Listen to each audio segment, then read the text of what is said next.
all the call-in attendees to the Seven Hills Zoning Board of Appeals meeting for July 15th, 2020.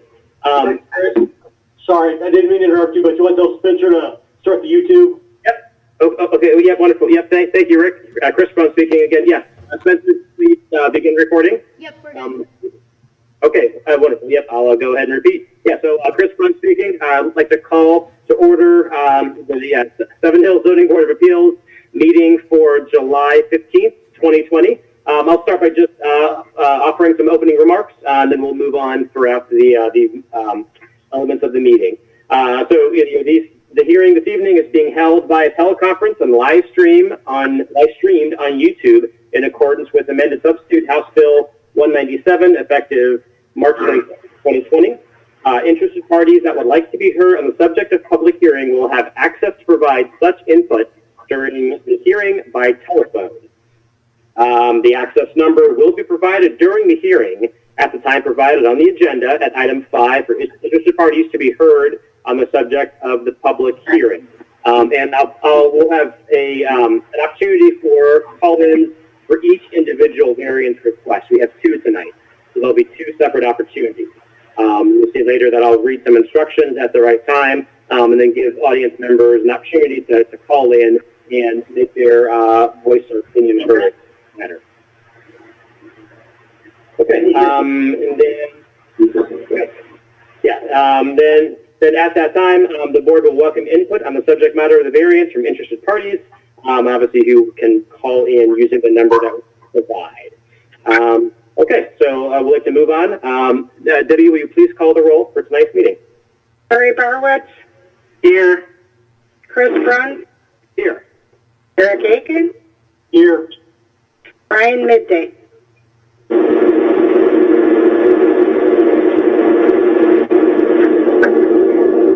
And Chris Bruns speaking. And if any meeting attendees are, if you can please put your microphone on mute if you're not actively speaking, that will really help with the background noise. So, Chris Bruns speaking. I'd like to ask for a motion to excuse Ryan today from tonight's meeting. This is Gary Barwitz. I'd like to excuse Ryan for today's meeting. A second, please, Chris Bruns.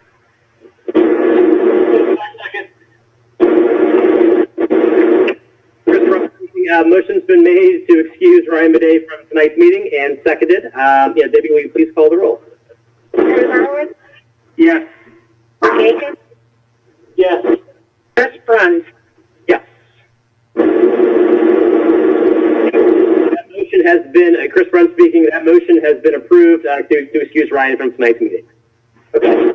And again, I'd like to remind individuals, before you speak every time, if you can please announce your name, again, for the benefit of individuals not on video or calling in on the phone. Excuse me, this is Debbie. Can I ask who seconded that? Rick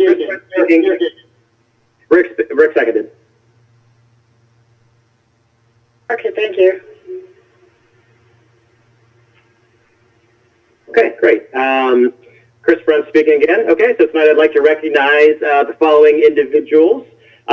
We've got Chris Tobin, who is our legal advisor in the advisory position to the board. We also have Jeff Rossi, who is here as a building commissioner, and also as liaison to city council, we have Councilman Tom Sitzky. So I'd like to thank all of you for attending and for your contributions tonight. Okay, so this Board of Appeals is comprised of volunteer members with diverse professional backgrounds representing the wards of Seven Hills. We are all residents of Seven Hills.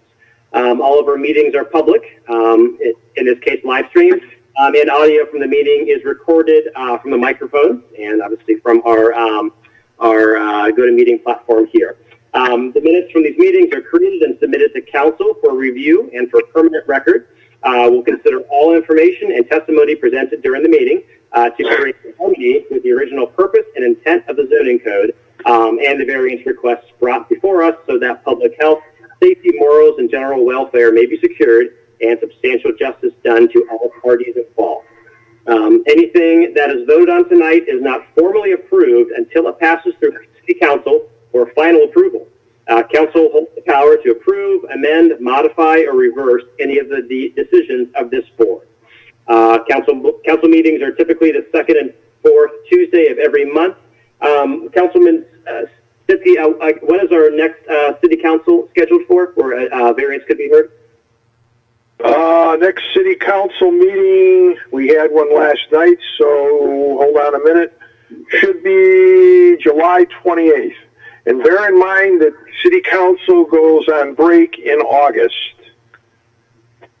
Okay, Chris Brown speaking. Yes, thank you for that. So the next council meeting is July 28th with an August break. However, I will recommend any variance request applicants that you call City Hall to verify the date of the next council meeting, and also ask if your variance will be on that meeting's agenda.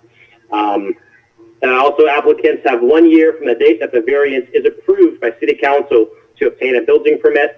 After that year, the variance is void, and you'll need to start over. So again, very important that you wait until the official vote from City Council before you begin any construction projects. If the motion is approved by the zoning board here tonight. Okay, so moving on. Debbie or Chris Tobin, were the minutes from last month's meeting distributed? I don't believe I saw them. Unfortunately, We don't have the, yes, they're not ready yet. Our regular zoning board secretary is not in, so they hopefully will be prepared and ready for the next meeting. Okay, great. Thank you very much. Okay, and Chris runs speaking again. I'd like to move on to the new business portion of tonight's meeting. So before we jump into the variances, I would like to take the opportunity and to swear in any of the meeting attendees, certainly the applicants who would like to speak on their variance request, and also anybody who is already on the call right now who does plan to speak. As a matter of protocol, anyone who intends to make a statement concerning these variances tonight must swear and affirm that they will be making truthful statements. So if all members of the audience will please raise their right hand and affirm the following statement. And any of those on the phone, I'll ask that you do that as well. Obviously, we can't see, but please raise your right hand. And I'll read out the statement. Do you solemnly swear and affirm that the testimony that you give in the matter being heard before this zoning board of appeals will be the truth, the whole truth, and nothing but the truth, as you may answer to God? If so, then please answer yes. Yes. Yes. Okay. So Chris Brown speaking. I did hear a yes from Mr. Maldick, and I heard a second yes. I guess if that individual could please give us your name. Brian Papish. Oh, okay, wonderful. Yep, Chris Brown speaking. Thank you, Mr. Papish, for that. Okay. So, with that being said, we do have two variance requests before the board today.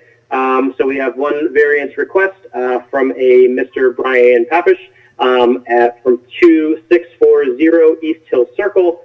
He's requested the variance to ordinance number 96302B6, accessory buildings or uses to allow the proposed 180-foot shed to exceed by 36 square feet the maximum allowed shed area of 144 square feet. So we'll start with that here shortly. We also have a variance request from Mr. Nick Maldick from 535 Ridgeview Drive. He's requested a variance to ordinance number 96302A1 and 96302A3, accessory buildings or uses, and to ordinance number 993.01B, residential districts, rear yards, to allow the construction of a 1,320 square foot additional unattached garage 377 feet from the rear property line, where said ordinances provide that an unattached garage shall occupy no more than 800 square feet, that a lot with an existing home is permitted to have either an unattached garage or an attached garage, and that no such accessory buildings shall be located further than 10 feet from the rear lot line. Okay, so again, Chris Brunn speaking. So Mr. Papish will begin with your variance request tonight. So give me just 1 second to gather the relevant paperwork.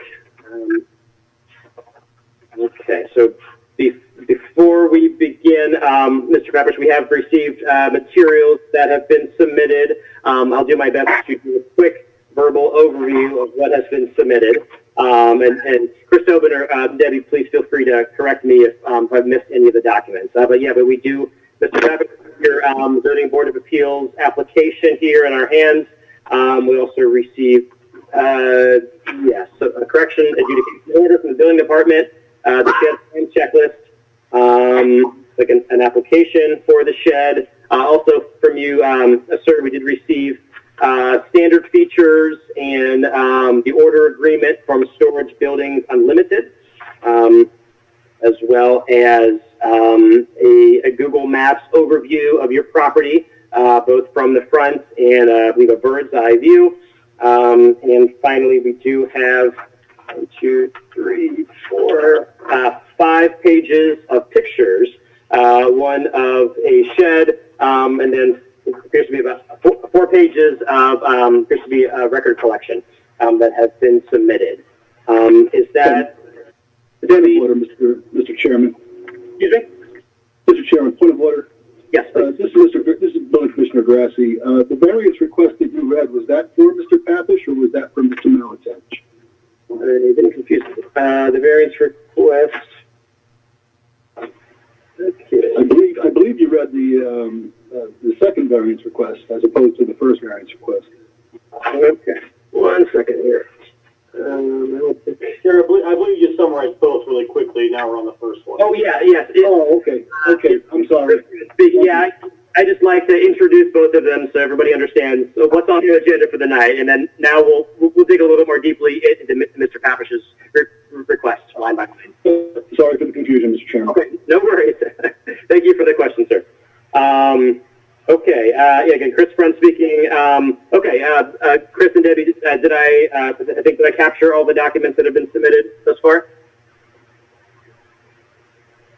This is Christine Tobin. Yes, I believe you did. Oh, okay, wonderful. Okay, so I think we'd like to move on. Chris Front speaking. Like to move on, Mr. Papish. I'd like to give you an opportunity to maybe just walk us through what your building plan is and kind of your rationale in this case. And yeah, sir, could you please start by giving us your name and your address just for the record. Okay, it's Brian Papish, 2640 East Hill Circle, 7 Hills, 44131. And what I'm looking to do is it's a storage shed out of the way, and it's got a cul-de-sac in the back, as you can see by the pictures. I have a large record collection, probably of maybe about 10,000. And a friend of mine who is elderly and retired, he is going to give me his whole collection, and it's probably, as you can see by the pictures, 50,000 records. And the storage inside my house with mine right now, really limited to the access in the basement that we have. We'd like to open that up, and I'd like to move whatever I have plus what he is going to give me into this storage shed, which is out of the way in the backyard. And I'm hoping that it would be approved. I have enough shelving to go in there and store all these, and that's basically what I'm really looking at for an approval. I know it was 144 square feet, but as I was building with the building company, as far as the people that do the shed, for the extra $250 for the extra 36 square feet, I think it would be feasible to give me that little extra space for a couple little more shelves to go in there. And while they're doing it, if they could just do it for the extra 36 square feet. Okay. Good. Yep. Chris Brown speaking. I guess, are there any questions for the applicant tonight?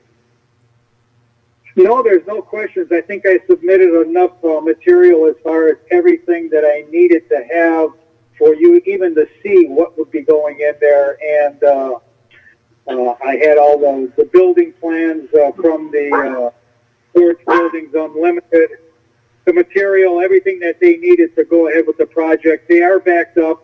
so it wouldn't take place until August the 25th. So we still had time to get all this and get all my ducks in a row for an approval. Okay. Okay, yep, Chris Brunn speaking here. Yeah, so just looking, sir, at the Google Maps that you had provided, looks like you've got a pool maybe right in the middle of the backyard. And you could just tell me that there's a small structure, it looks like in the back corner. I'm not sure what direction, but kind of the far small corner of the yard. Is maybe can you describe what that small structure is?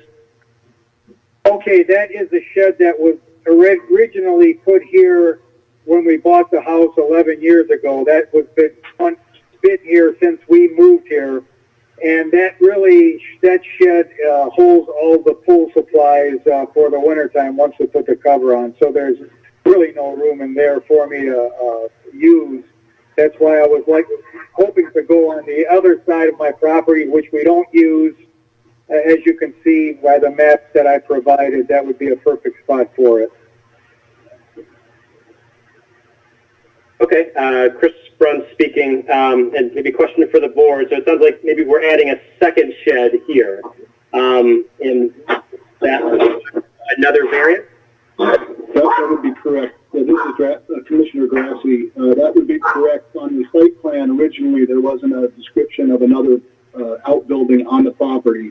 So that would need to be addressed tonight as two outbuildings, two sheds on the property. Okay. Chris Brunn speaking. Yes, thank you for that clarification. Okay, I'd like to open back up to the... Excuse me, Mr. Chairman. Yeah, please, Chris. Excuse me, Mr. Chairman. I'm looking at our code section 96302A5. Other than garages, only 2 accessory buildings are permitted on one lot. And lot coverage rules apply, which, so you don't technically need a variance for 2 accessory buildings, but you would need to determine lot coverage rules. Okay, so yeah, Chris Brunn speaking. So is in the case like that, is the I guess cumulative square footage of both sheds, would that apply to the maximum for 144 square feet? That's a good question, Mr. Chairman. I'm looking at subsection 6 of that same ordinance, and it seems to indicate that the shed maximums are determined by lot size, maximum shed area. It doesn't really indicate. Let me just take a quick look here. Actually, I believe that it can be interpreted to mean per shed. Such storage shed shall not exceed the height limit, and the maximums are determined below. So I believe that applies to each shed. So we're just looking at the size computations for this second shed. And there are no other accessory buildings on the property. Is that correct, Mr. Papish? No, that's it. The garage is attached to the house, so that would be it. Okay, thank you.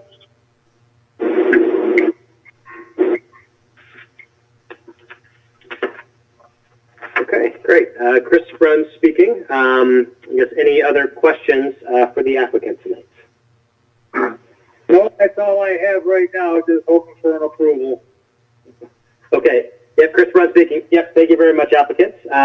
Okay, so I guess any of the zoning board members, Rick or Gary, or any other of the attendees, any questions tonight for the applicant? Chris, this is Gary Barwatch. No, I think he gave us all the information we need, so I have no questions. This is Rick Aiken, and I don't have any questions either. Okay, great. Okay, before we move on, Chris Brunn speaking again. Okay, I think we should probably read into the meeting a letter that was received recently by a neighbor. If you could give me 1 second, please, to bring that letter up.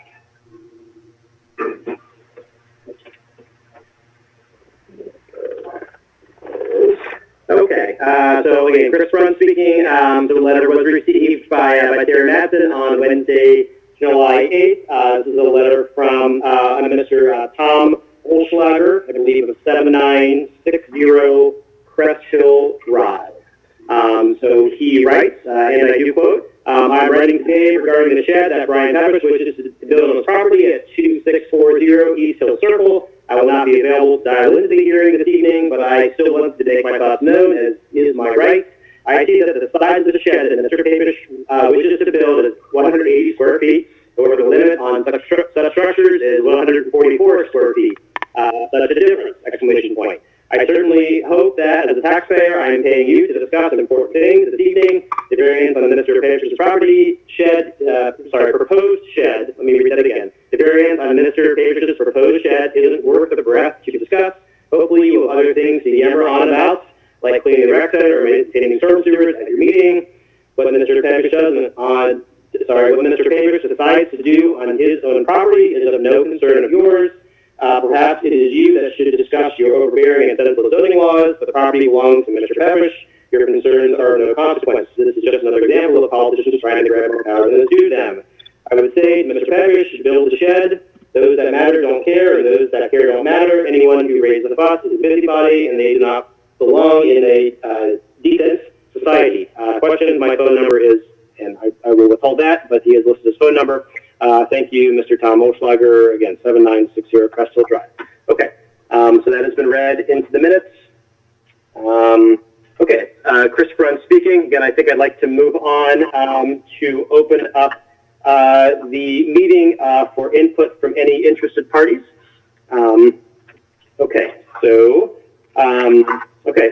I will now provide the telephone access number for interested parties who would like to be heard on the subject matter of this variance.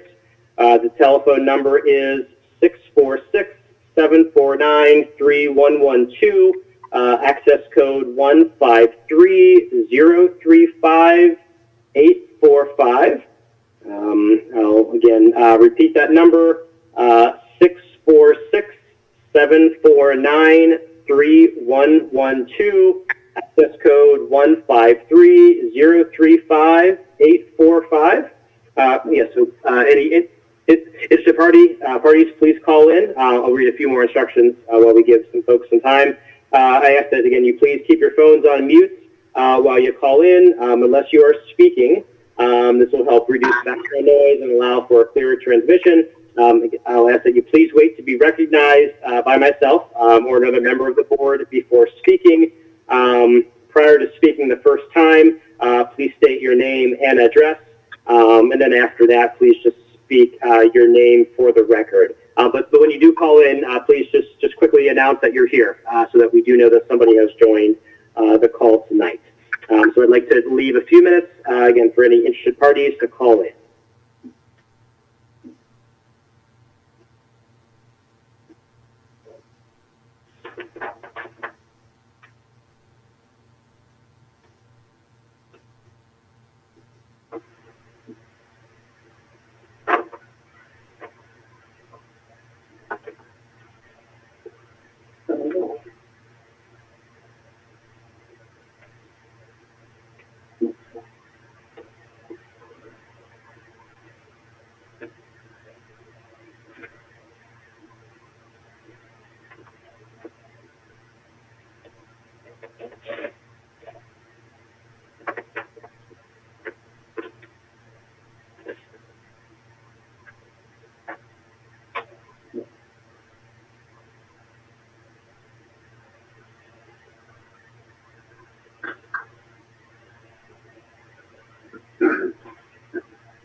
Okay, Chris Brunn speaking again. May I ask, have any individuals just joined the call by phone in the last few minutes to speak on this variance request?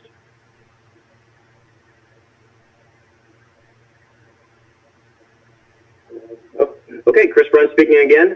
Then I will take that to mean that no one has called.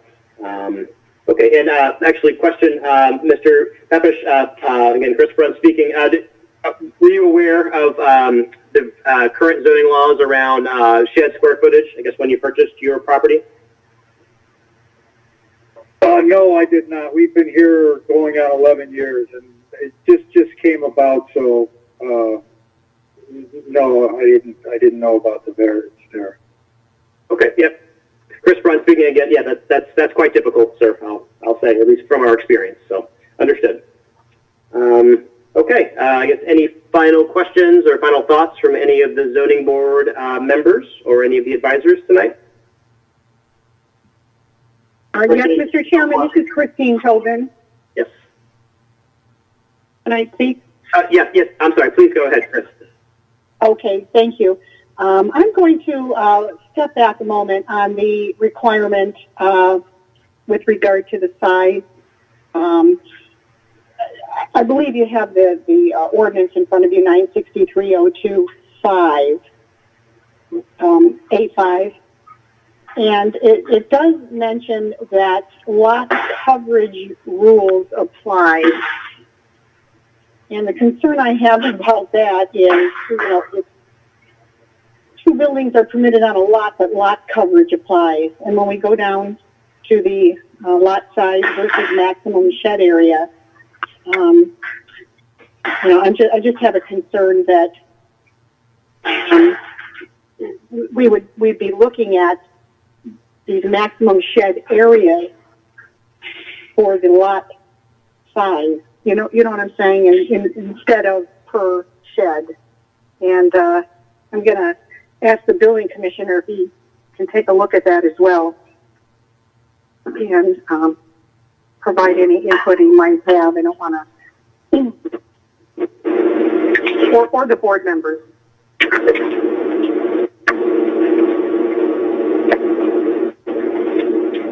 Kristen, what's the question you're looking for? Yes, if you could take a look at the, if you have it on the worksheet or in front of you, 96302. If you look at A5, where it says that other than garages, the accessory buildings shall be limited to maximum height. And then the next sentence, only two such accessory buildings shall be permitted on one lot, and lot coverage rules apply.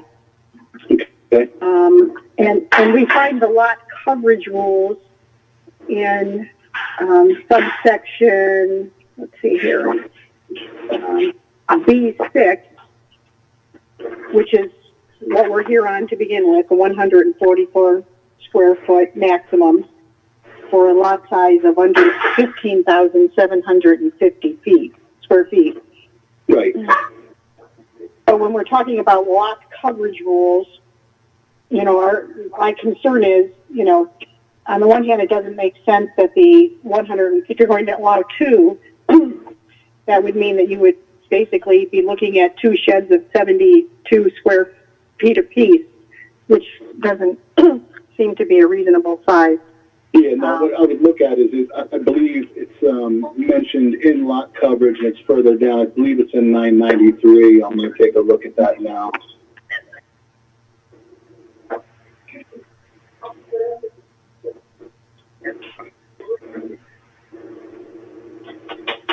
Are you looking at the 96302 B6? Yes, but I believe the lot coverage, the actual lot coverage percentage is in lot coverage, which is in 993. So I'm 993? I'm going to take a quick peek. Sorry, board, bear with us a moment here. Well, we don't have let's see here, we don't have a 993. Hang on one second. Let me take a peek here.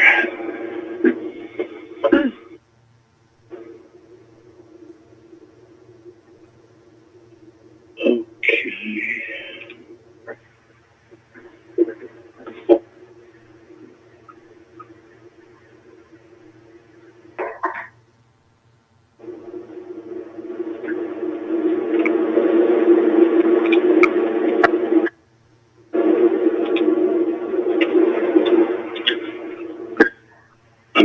seeing it. I'm looking. Yeah, we don't have a 993, so you must be thinking of another code section. I guess my concern, is this, when we look at the 96302, which says how large your shed can be based on the size of your lot, it talks about maximum shed area versus lot size, and I'm just concerned that, that we're just considering it properly. This is Rick Aiken. I did find chapter 993 in the zoning laws I have, page 85 on the one I have.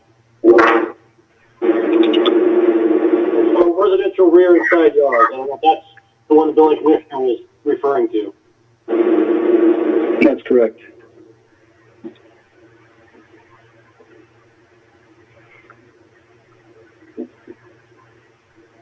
Okay, so it's 50% of the area of the rear yard may be occupied by one-story accessory structures. That would be 99301A. Thank you both. I'm on it now. The problem with looking online codes. Okay. Mm-hmm.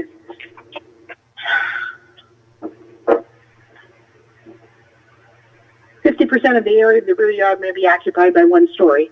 Okay, so that helps me in interpreting this. I believe then that each shed would be limited to a maximum of 144 square foot for the size of the lot. So you could have two at 144 each, for example, or a variance for either or.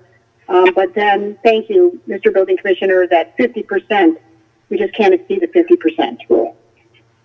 And the question then becomes, is the board able to calculate that? I don't have the drawings in front of me or that information.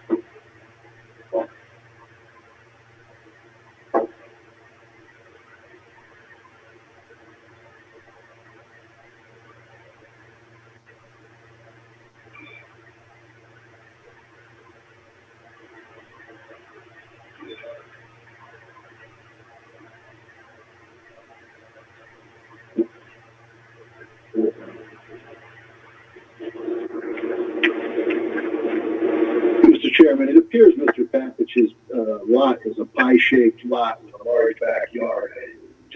By just looking at it, it doesn't look like it would cover more than 50% of the two buildings in the back, but that's just from looking at it. Yes, this is Mr. Papish. The two sheds are at a completely opposite end, as you can see in the photo. The one that I have that came with the house is on the pool side, but the one that I'm looking to put up is on the other side. There's nothing in that area but an empty little lot. If that helps. Chris Brown speaking. Yes, sir. Yeah. Thank you for that explanation. Yeah, Mr. Building Commissioner, I think I would agree with your assessment that I don't think we're close to exceeding that 50% criteria here for the rear yard.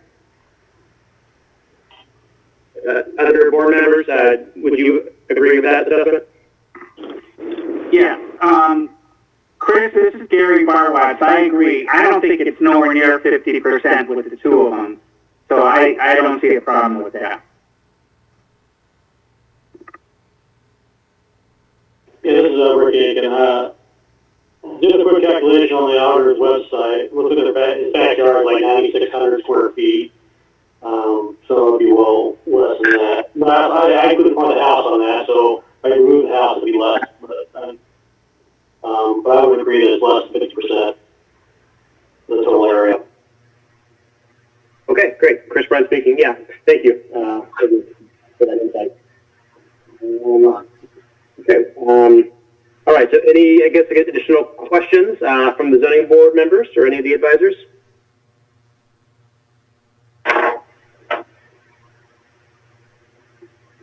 This is Gary Barwitz. I'm good. Okay, yep, Chris Brunt speaking. Yeah, thanks, Gary. All right, I'd like to move on to discuss some of the factors that we will consider when considering variances. So if an appeal is filed, factors that may be taken into consideration by the Board of Zoning Appeals for granting a variance include, but are not limited to, the following: whether the property in question will yield a reasonable return, or whether there can be any beneficial use of the property without the variance. I think in this case, the property in question certainly has a solid return. Appears to be a very nice home.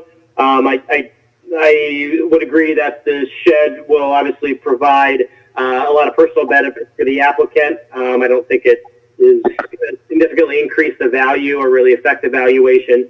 But I guess I understand the applicant's request here. So I think there's significant value in the property as is. I don't think the value will be significantly impacted by the additional shed. And board members, please offer any thoughts as I read through these factors. I guess next, if the variance is substantial, a large extent of size, area, or distance. And this, I don't consider this variance particularly substantial. Again, we did review some of the approximate dimensions. Where I don't think it to be substantial at all. So I have no concern with that. I think it's certainly quite reasonable. This is Rick Gake, Mr. Chairman. I agree with that assessment. Okay, great. Chris Bruns speaking. Whether the essential character of the neighborhood would be substantially altered or adjoining properties suffer substantial detriment as a result of the variance. In my opinion, I don't think there's much of an impact on the neighborhood or the neighboring properties. Again, as the applicant did describe and has depicted in his pictures, the shed is tucked amongst some trees here. So I don't really consider it to be aesthetically offensive in really any way. Obviously, we have not received any adverse opinions from any neighbors. The one neighbor who did offer some insight, I believe, was not opposed to the shed. So I don't consider any negative impact here with the additional shed. And Chris, this is Gary Brown. I agree. If anybody in the neighborhood would have complained, but no one really did, so I don't see a problem with it. Yep, Chris Bruns, yep, I definitely agree with Gary. Okay, moving on. If the variance would adversely affect the delivery of governmental services, safety forces, water, sewage, garbage collection, I don't really see an impact on any of that here. It's really not relevant at all. Was the property purchased with knowledge of the zoning restrictions? Again, the applicant did earlier state that he was not aware of the ordinance around sheds. So yeah, he was not aware in this case. Whether the predicament feasibly may be resolved through some method other than a variance. I really don't see another feasible solution for the applicant, certainly to meet their objectives of having some additional storage capacity for their collection. So I don't really see any other way that's really feasible or less work with a greater impact. And then finally, whether the spirit and intent behind the zoning requirement would be observed and substantial justice done by granting a variance. I do think if we do grant the variance, we are upholding the spirit and intent. The shed is certainly positioned, I think, as in the back corner of the lot, in conformance, with a lot of the other ordinances around shed placement. I think it's certainly a reasonable size. So I think due to the positioning, the applicant has attempted to uphold as much of the ordinance as possible. So I do feel like we are upholding the intent in this circumstance. I don't see any issues on this front. I don't know, Rick or Gary, any other thoughts on any of those factors? Chris, no, I'm good with it. I don't see a problem right now, so I'm good. This is Rick, and I would agree. I don't have any issues with this application right now. Okay, great. Chris Bruns speaking. Thank you, gentlemen, for that. Okay. Okay, I think I would like to move on and vote on this variance request right now. I guess either my co-board members, do I have a motion? Yeah, Mr. Chairman, it's Gary Barwat.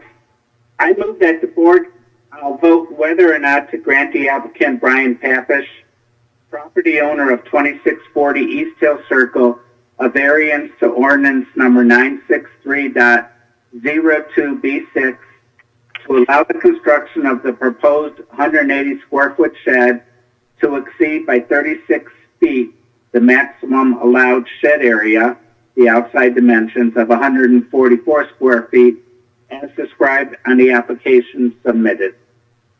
Okay, Chris Brunn speaking. May I have a second? Mr. Chairman, this is Rick Aiken. I second that motion. Okay, Chris Brunn speaking. Second has been made on the motion. And I would like to now, vote shall be taken on the following. Should the applicant, Mr. Brian Papish, property owner 2640 East Hill Circle, be granted a variance to ordinance number 96302B6 to allow the construction of the proposed 180 square foot shed to exceed by 36 square feet maximum allowed shed area of 144 square feet as described on the application submitted. A yes vote is to grant the variance and a no is to deny the variance. Okay, so Debbie, please call the roll. Gary Barwitz, Yes. Rick Aiken, Yes. Chris Bruns. Yes, by Chris Bruns. Okay, great. So that motion has been accepted, and the vote has board has voted to accept that variance request. Okay, so thank you. Again, Mr. Applicant, Mr. Brian Papish, please wait until City Council votes officially on the ordinance request at the next council meeting. Okay, thank you. Okay. Okay, Thank great. you very much. When would that would possibly be, within a week or two, or? Chris Brunn speaking. I think Councilman Snitsky said July 20. Somebody can refresh my memory. This is Councilman Snitsky, if I may. The next council meeting is July 28th, last Tuesday of the month, and we will motivate that to get that on the agenda so that it can get passed that night. I appreciate that very much, and I thank you for your time. This is Brian Papish. Okay, Chris Brunn speaking, and thank you, sir. So good luck. Okay, and sir, you're welcome to stay on the call if you'd like, or of course you're welcome to drop off as well. Okay, I'm going to be out of this meeting at this present time, and once again, God bless everybody, and thank you again. Bye-bye. Okay, Chris Brunn, thank you, sir. Have a nice day. Okay, I'd like to move on to our second variance request. So give me 1 moment to get organized.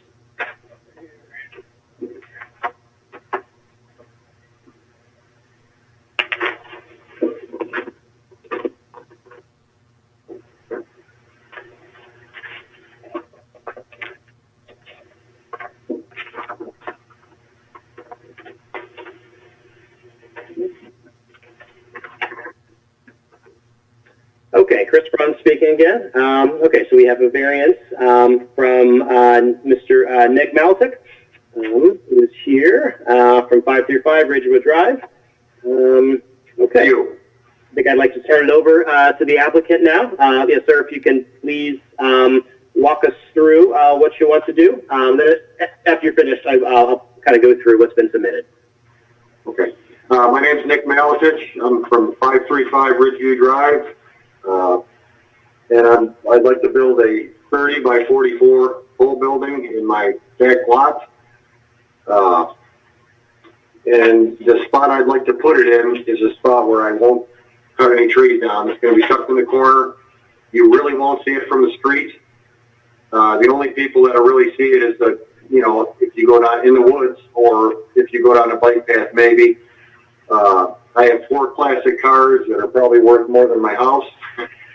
And my mother passed. Her house is now tenant occupied. I have nowhere to put them. I have a wood shop there and nowhere to put my wood shop. I have a trailer that I'd like to put under cover. And if you look at my lot size of 100 by 660, 663, I believe, I don't think that's too much to ask for. And I submitted some pictures of my lot. I don't know if you have the Google Earth. The pool has been removed 10 years ago, so the Google Earth is a bit old. And there is a driveway back there, and there will be a driveway to this new building added on to the existing drive. So it will not be a second drive. That's really it. I have too many things, and I don't want to keep them in the yard, and I'd like to keep my property nice. We've been here for 20 years. We've done quite a bit of work to this property. It was vacant for 4 years when we bought it, and I kind of like our stuff nice. And that's why I'm asking for a variance. I believe the variance is the rear lot size, which is 377 feet. I mean, shit, my lot size is 66,000 square feet, so I think there's plenty of room back there. And it really doesn't affect the neighbors. My neighbor on the one side, it won't affect his view from his deck because it's tucked in the trees, and I don't want to lose any trees. That's why I didn't want to try to do an addition on my existing garage. I have a 100-year-old maple there that I don't want to cut down. It's been there much longer than we've been here. So. And I think I submitted some plans for basically the style, which is, you know, just I didn't get detailed plans yet because I'm not going to pay for the plans without approval. But it's no different than some of the barns that have gone up on hillside. Actually, a bit smaller. There's some big ones going up, and I don't know what size property they have, but I have plenty of property that is sitting there vacant. So that's why I like to do that. Any questions about what I want to build or? Chris, we'll get to that in 1 second. Yeah, I'll read the record. I just get all the materials that were submitted to us. Apologies for not doing that before. Yeah, obviously we did receive your request for hearing. There's a correction order. Obviously your application for the permits. The homeowner respond. Do have a nice hand-drawn picture here. Kind of pole barn construction, so we can see what your project plan is. It's got kind of an aerial property overview. So thank you for that. So with some nice dimensions listed. So we did receive that. And then there are 1, 2, 3 pictures taken from your property. So we have an idea about the appearance there. Then a bit more detailed property drawing with many more dimensions. We can obviously see the new proposed project, your current house, and the garage, along with driveways. And yeah, we do see that the pool's been removed. And then we move on to looks like some SolidWorks kind of CAD-like drawings of obviously the trusses and studs. So have an idea about the construction quality. Moving on to a dimensional drawing of the roof and the trusses.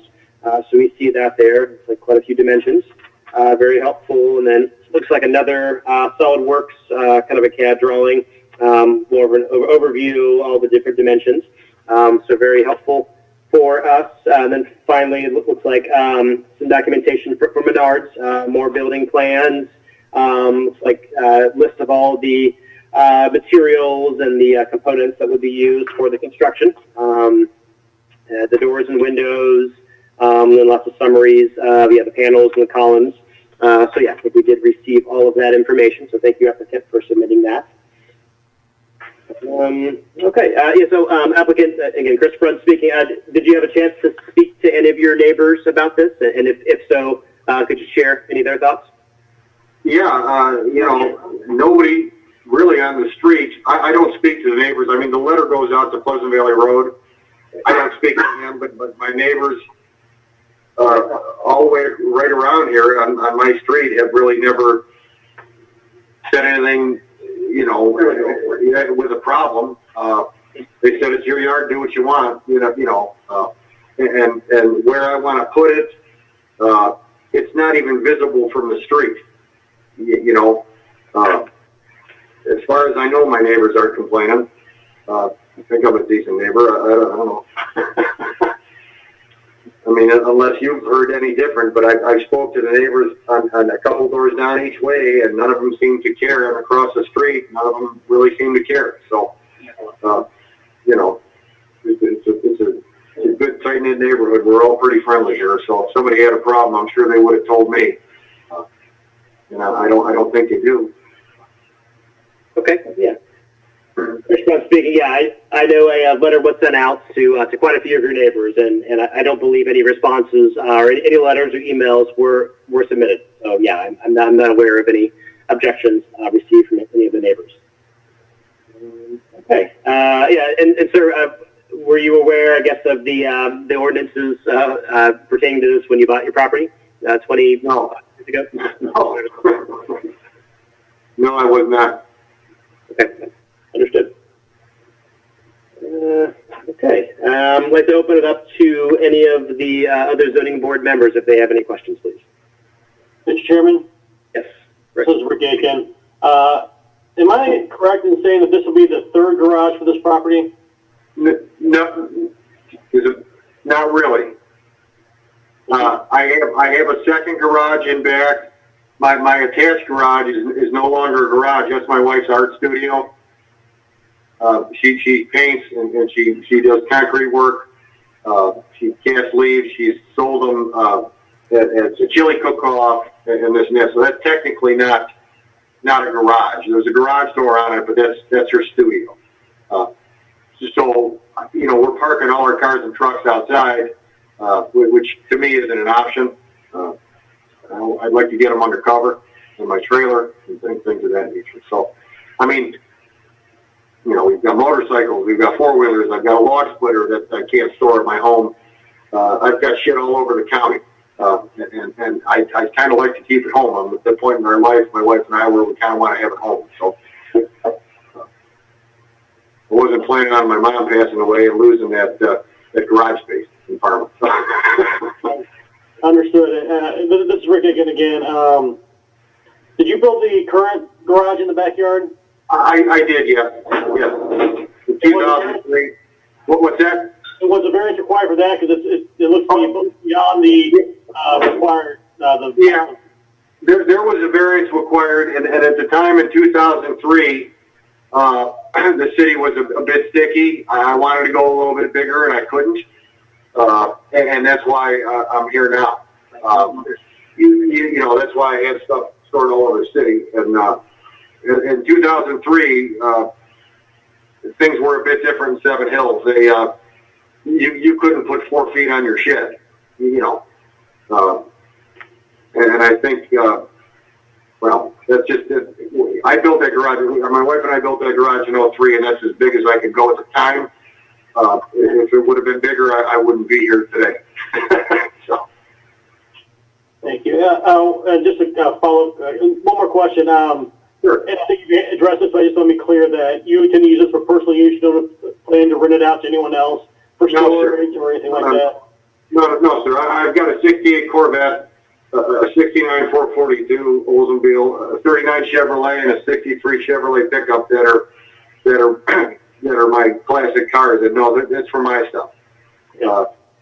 Actually, this is just technically storage. For my classic cars, the dirt bike, the trailer, no work, no rental, no nothing of that nature. Thank you very much. I have no additional questions right now. Okay.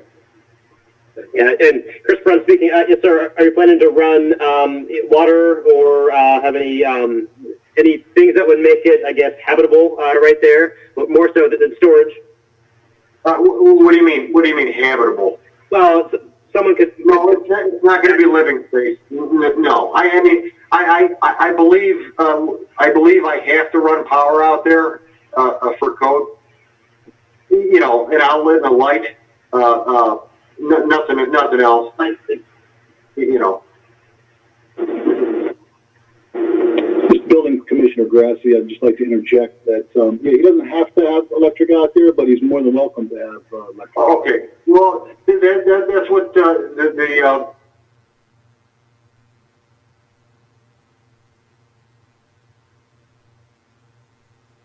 I mean, eventually, maybe it'd be nice to put an outlet or two out there, but that's not in the plans, no. It's strictly storage. While I'm still on the line, interjecting, I would like to attest to Mr. Malatek's statement about the previous zoning variance, and that I did pull the property file and look at that, and he did want to actually build a bigger structure at the time back in 2003.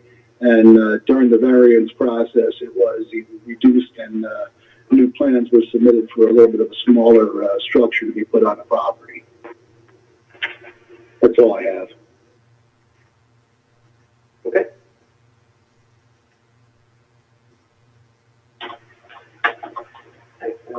Chris Brown speaking again. Any other questions from the board members? Mr. Bronze, this is Councilman Tom Snitsky. Can I speak for a minute? Yes, please, Tom. Go right ahead. Thank you. Nick, I want to just a couple things. Having been involved in the political life of this town for about 10 years, the worm has changed an awful lot. And 10 years ago, they wouldn't allow second garages, and you're right, even sheds. I think what's happened is in that period of time, people have decided they would rather have people like yourself store your toys inside rather than covering them up with blue tarps all over the yard. And I want to commend you for doing that. Also, you've been very clear that you're not going to use this and park landscape trucks in it for a side business, which I get constant complaints about that in my ward about people using second garages for business purposes. So the one question I have, is there any reason that you can't move this garage more than 10 feet from the property line, from the neighbor's property line? Is there a reason that it's only 10 feet away? I can answer that pretty quick for you. 10 foot's the minimum, and my wife and I are thinking if it's 10 foot off the property line, I still have the view from my patio to the backyard. I don't want to chew up my whole yard. I want to be able to sit on my patio and basically look at your bike path or be able to see the beer tent at home days if they have one. That's really why I want to do that. And it's shady, and I don't want to move trees, and I don't want to put it smack dab in the center of the yard. My lot's 100 feet wide, so 30 foot. That's 50 feet, and I still have a beautiful view of the bike path and all that stuff. And that's really why it's 10 feet off. And really, my neighbor to the left, where the garage is going, he's wooded. That's really not. He doesn't use it for anything, so it's not going to really bother him much. And that's why we want to put it there. So you feel that moving it 15 or 20 foot off the property line would impede your view of your fort? Yeah. Okay.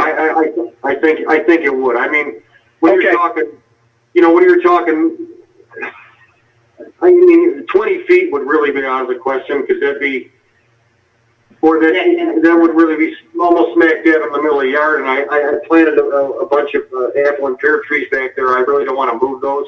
Okay. All right. That's all I wanted to know. I mean, I always, with a lot that big, I like to give the neighbors as much space as you can. And the other thing is, too, trees in this town are dying quickly because of the deer and just the ash borer and everything else. So that wooded area could be a field in 10 years. So, okay, that's fine. You've given a very competent answer. Thank you for your time, sir. You know what? If it was closer to my neighbor's home, I would probably kick it over more, but that's basically his woods back there, which he doesn't use. So I don't think that impedes on him really at all. Okay. All right. Thank you very much for your. The only thing is that free rides in Corvettes are something that I cherish. So thank you for your. If you guys have another car show, we'll bring them back up there, because they were up there last time. So. Okay. Thank you, sir. All right. Yeah, Chris, this is Gary Barwatz. I really don't have any any other questions. Everything was asked that I would need, so I'm good. Okay, great. Chris Brown speaking. Okay, I think I'd like to turn it over to the public now for any interested parties to call in. So I'll now provide, again, the telephone number to access for interested parties who'd like to be heard on the subject matter of this variance. Again, our telephone number to call in is 646-749-3112, access code 153-035-845. Again, 646-749-3112, access code 153-035-845. So please call in right now if you wish to be heard. Again, I'll ask when you call in, please keep your phones on mute unless you're speaking to, obviously the board will help us reduce background noise. Please wait to be recognized by the chairman or board before speaking. Prior to speaking for the first time, please state your name and address. And thereafter, you can just state your name only. And when you do call, if you can just quickly announce that you've joined the call. And I will now allow a few moments for any individuals to call in.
Okay, again, Chris Brown speaking. So has anybody called in the last few moments to be heard?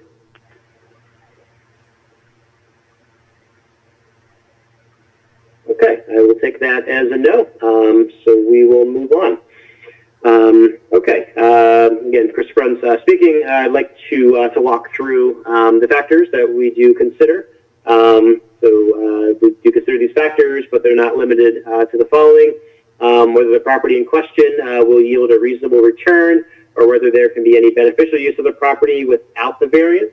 I think that the property in question obviously has a very solid return, certainly quite well developed, and there's obviously solid use of the property right now and has been for many years. But again, I think in this case, the value would be enhanced.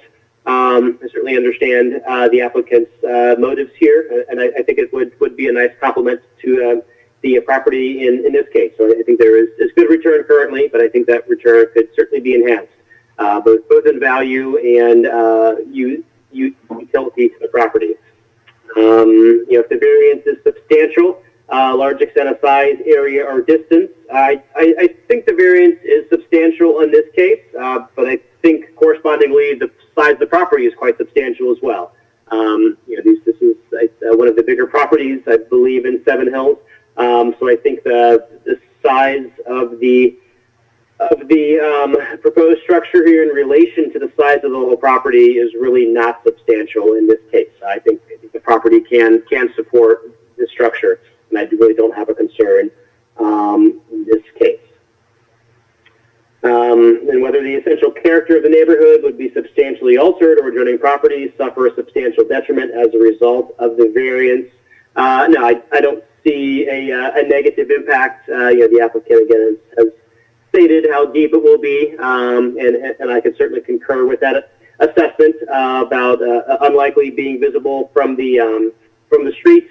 Again, the property, I believe the rear of the property, the Seven Hills City Hall, and Hillside Middle School, some other large areas there. So I really don't have any concern with aesthetic qualities here. Again, I think it's going to be deep within the property and really not visible by the street. And I don't see a real strong impact on neighboring properties' views from the back there. Again, there's nice tree coverage there, so I really don't have a concern in that case. Any of the other board members, I guess, have any thoughts at least on those first couple factors? Mr. Chair, this is, go ahead, Gary, if you want to go first. Oh, yeah, this is Gary, Chris. Yeah, I don't have a problem because of the lot size. I mean, it's so doggone deep that you're not going to see anything from the street. And he doesn't have a development behind him as well. So right now, because of those two situations, I don't see a problem with it. Thanks, Gary. Yep, Rick? Hey, this is Rick Aiken. I'll be honest with you. I'm torn on this one, and I agree with everything Gary just said and what you just said, Mr. Chairman. I don't think it's going to affect the neighborhood appearance. We granted similar requests to West Long Hillside, which have the same lot dimensions or similar lot dimensions. And we've granted because one of the main reasons is the lot dimensions. I guess where I was getting hung up and have questioned myself is, it's essentially, I know the one in the current garage is being used as a studio, but this is essentially a third garage on this property. One that's already in, and a garage, the second garage has already had a variance with it as well. So I'm going back and forth on where do I, and I can only speak for myself, where do I draw the line on these garages? Is it the third garage or essentially second unattached garage? So that's what I'm going back and forth with. I think where I'm coming down is, and I'm going to apply the same principles that I've applied to these other large garages that we've had. There's been no uproar or any comments from the neighbors. You're both right that this backs up the soccer fields, which my son plays on. So it's not going to really inhibit the neighbors at all. There's none replied. So I'm apprehensive about this one, given that it's a second unattached garage in Seven Hills, which is very unusual. And not only that, it requires a significant variance. I do think the variance is significant. Weighing the pros and cons, I think I'm leaning towards that. Given all the external other factors, that I might be okay with this second garage. Although it's been hard for me. So, to just be honest, that's where I'm at. Thank you. Okay. Chris Brunt speaking again. Yeah, Rick, thanks for those insights, and I'll share. There's lots to think about here too.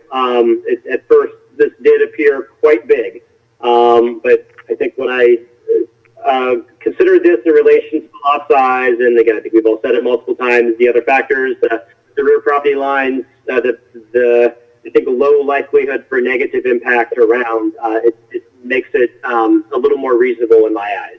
But we have some size here, and yeah, where do we draw the line? I think that's something we all have to consider.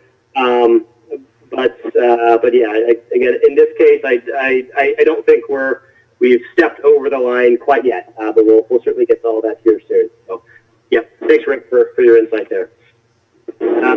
Yeah, moving on, if the variance would adversely affect the delivery of governmental services such as safety forces, water, sewage, or garbage collection, I really don't think any of that is relevant in this case. Again, the applicant does have driveways here. How that property could be managed, if there was a fire, that may not be great. But I think that maybe is the risk that the applicant is taking here. How fire services could get to that property, I'm uncertain about that. But again, since it's for storage, primarily or solely, and really no risk of it being inhabited, I think the risk in that case is quite low. But yeah, there certainly could be some issues if fire services had to get back there, at least in my personal view.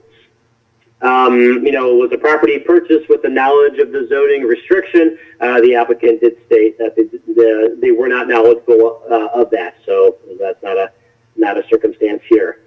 Moving on with the predicament feasibly may be resolved through some method other than a variance.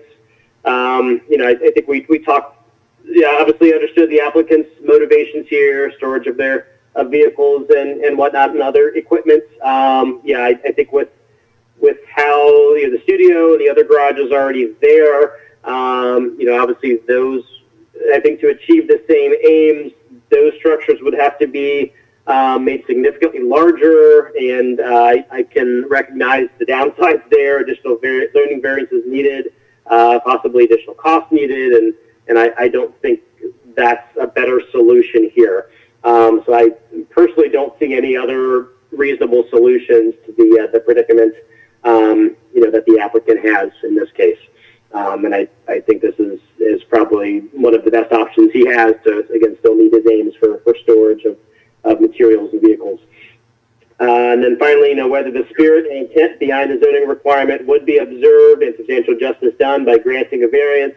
I do feel like if we grant the variance, we're obviously granting good justice to the applicant. Again, the spirit and intent behind the zoning requirement, I don't think we're violating that, but yeah, again, as Rick has stated, and I firmly agree, I think we all agree, where is that line? I think that's something that we all have to consider going forward. Again, I don't think we've crossed that line yet, but again, we have to take these on a case-by-case basis, but I do feel like, the applicant has made reasonable efforts.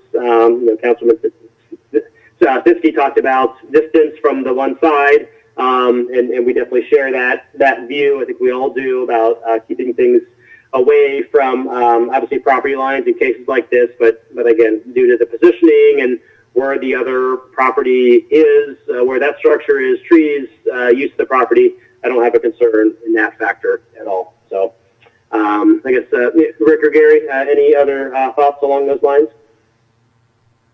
And this is Rick Hagan. I believe the applicant already answered this, but you don't want to add on to your current second unattached garage because you have trees there that makes it, you don't want to mess with that area. Is that correct?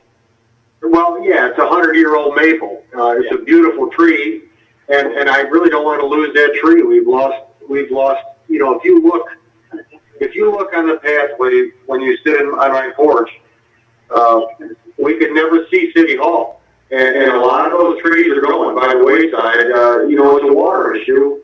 And I don't want to cut that tree down. And secondly, I understand your guys' concern of the third garage, what you call a third garage. Our dad's garage is 20 by 20. That's my wife's art studio. The 20 by 20 is basically to me a shed. And secondly, if you look at, I have 66,000 square feet of lot space. If I were asking for this and I live, John Glenn or something like that, where my lot was 50 by 75, I get it. This is our property that goes back 660 feet, and we've been here for 40 years. I don't think that's too much to ask. And, I want to have all my stuff in one place. We're at the point in life where, I kind of want to have here. I don't want to scatter through the yard. We like to keep our home nice.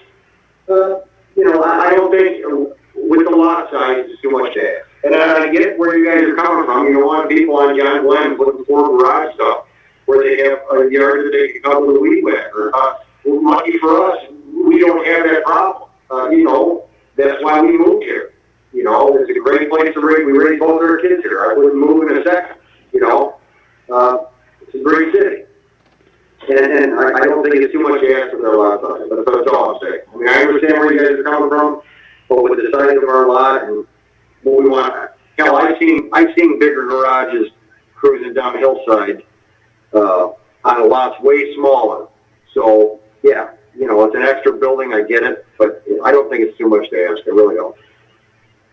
I want to keep our stuff nice and at home and neat, which is how we are. So.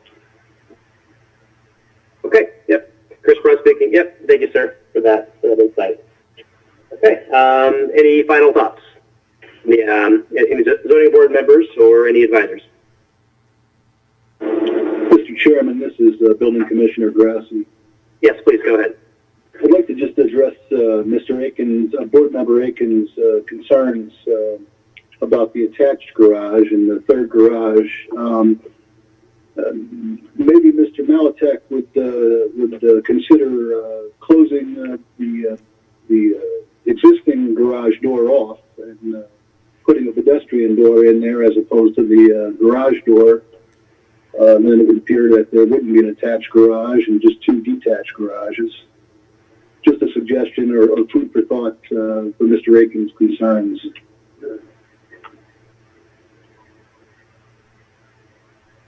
This is Rick Aiken. Thank you, Billy Commissioner. And it's really not concerned with the current. Mr. Malatek, I drove by the property. It's a good property. He does a nice job with it. I have no concern. I guess my concern, I always look down the road like, at a point, I know you're not going to plan to sell. You love some hills. That's great. So do we. That's why we're all here. But at a time when you're no longer the owner, what are those outbuildings, what are those two garages going to look like 10, 15, 20 years from now when you may not be around to take care of it? So that's when we start having some of these problems with people that, the current owner obviously maintains the property. I'm thinking about future owners of the house, and then we have two large structures in the backyard that, if not maintained properly, could become a hazard and an eyesore as well. But again, nothing against your current property. It's wonderful. I'm looking more down the road. Yeah. Can I comment on that? Two things. Yeah, please go right ahead. Secondly, well, three things actually. One of our children will get the house, and my wife's been a realtor for 20 years, and with DePiro in Parma. And I guarantee you that if we were to pass tomorrow, and this is the card guy's dream, somebody will buy it and maintain it. I don't think that's going to be an issue. I think it's going to be my son or my daughter, because we're leaving on a stretcher. That's how we're leaving this house. So, I get it. And thirdly, when you say close the front garage in, that's kind of an issue because we have a screen there. When my wife paints, she opens the door up for light and shit. It's 20 by 20 for Christ's sake. I can't even get our pickup truck in there. So, a two-car garage in 1952 is a one-car garage with a lawnmower, is what it was. So it's really not giant. And no, I'd rather not close that up. She opens that up for her light when she paints and does her concrete work. That's why. Okay, thank you, sir. Mr. Chairman, Yes, go ahead, Chris. this is Christine Tobin. I'd like to add a comment. Sure. I think this is just a good point to remind and or inform everyone that, under our code and the definitions, et cetera, there can be no, occupation or business or service for profit, in any way connected with motor vehicles carried on in, a private garage. So just a reminder to put that out there so everybody's aware of that. Thank you. Great point. Thank you. Okay, wonderful. Again, Chris Brunt speaking. Any final thoughts?